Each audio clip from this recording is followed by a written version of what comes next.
Bonjour, achat socialement responsable. Regardons ensemble les guides et conseils de la DAE. Car la DAE, Direction des achats de l'État, qui dépend de Bercy, a diffusé plusieurs guides gratuits, dont voici ici les références, particulièrement bien faits et précieux en matière d'achat socialement responsable. J'ai voulu interroger Madame Malika Kessous, qui est chef du bureau des achats responsables, justement à la DAE. Bonjour Madame. Bonjour Monsieur. Première chose, le document le plus récent, que retenir du document cadre de la politique d'achat responsable de l'État et de ses établissements publics? Je précise que tous ces documents sont très utiles aussi pour les hôpitaux, les universités ou les collectivités territoriales parce qu'il y a beaucoup de conseils opérationnels. Que retenir?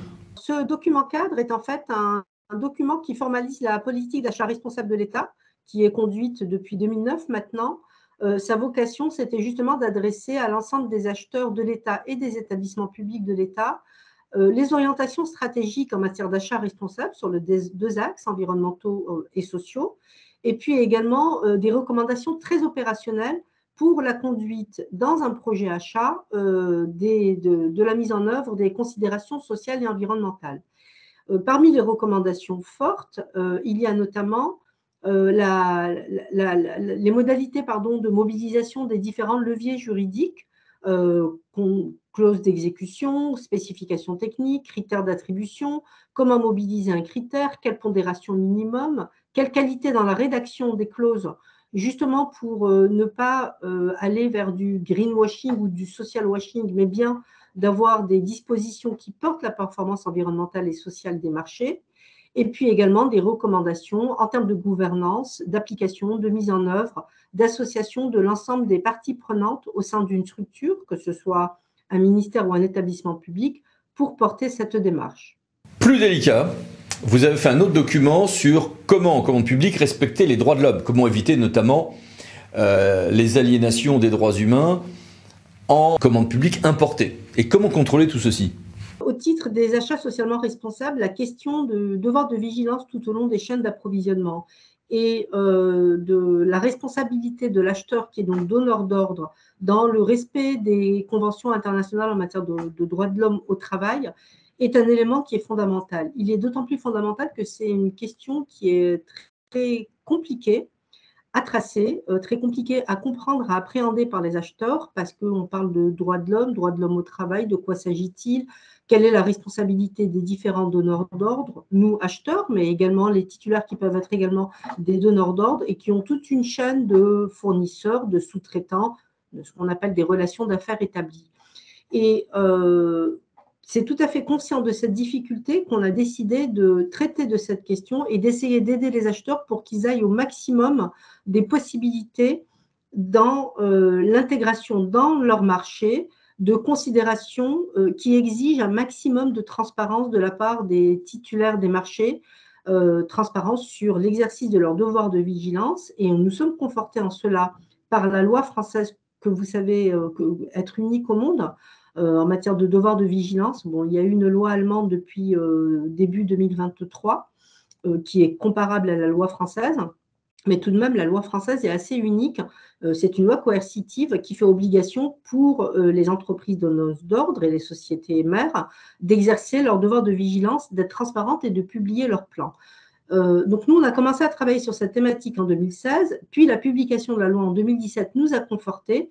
C'est pour cela que nous avons travaillé sur un guide qui a été publié en 2021 pour aider l'acheteur à toutes les étapes du projet achat sur la prise en compte de ces considérations, à la fois en termes d'exigence de transparence, mais également exigence de transmission du plan de vigilance qui aurait été adopté par les entreprises soumises à la loi sur le devoir de vigilance, mais également élaboration d'un plan de progrès et puis mise en œuvre d'audits dans le cadre de l'exécution des marchés.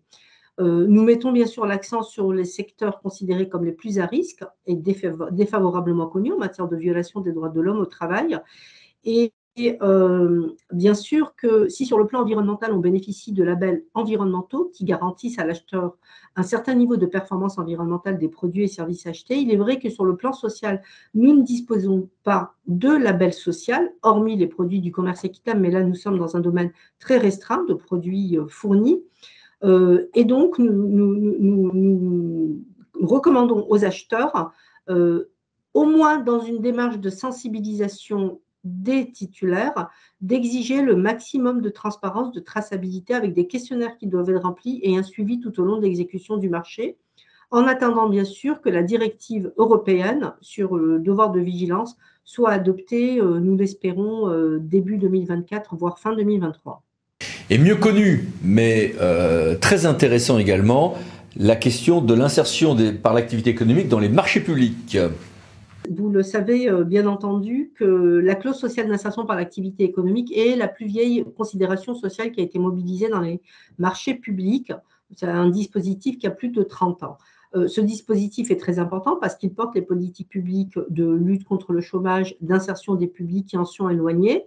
Il y a déjà eu de nombreux guides sur le sujet, mais nous avons publié un guide récemment qui accompagne l'acheteur. C'est une espèce de pas à pas, là encore, qui accompagne l'acheteur depuis la définition du besoin jusqu'au suivi de l'exécution des considérations sociales sur les sujets d'insertion par l'activité économique. Comment calibrer la clause, quels sont les acteurs, quels sont les secteurs d'achat concernés, comment est-ce qu'on peut mobiliser clauses et critères d'attribution, comment est-ce qu'on va suivre la typologie des publics bénéficiaires et qu'on va faire un retour d'expérience, comment est-ce qu'on peut avoir un critère également qualitatif, notamment pour toucher les publics féminins précarisés qui, quand on regarde les bilans annuels de la clause sociale d'insertion, tout donneur d'ordre confondu, les 3 versants de la fonction publique, eh bien, en fait, les publics féminins représentent en moyenne 18% des bénéficiaires, alors que les femmes précaires représentent un volant important des publics précaires. Donc là, nous, on souhaite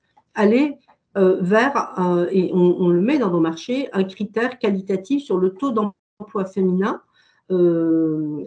parmi les publics en insertion qui font l'objet d'un engagement des candidats puis des titulaires au marché public. Donc, ce guide a été publié et vraiment, ce qu'on souhaite, c'est qu'il permette aux acheteurs de faire un saut qualitatif au-delà d'un saut quantitatif pour développer et augmenter la part des marchés porteurs d'une clause sociale d'insertion, mais également un saut qualitatif sur la qualité de l'action d'insertion du dispositif d'insertion et sur les publics accompagnés qui en fait représentent vraiment le cœur de nos préoccupations en matière de clause sociale d'insertion. Merci beaucoup. Merci monsieur. Et merci à vous.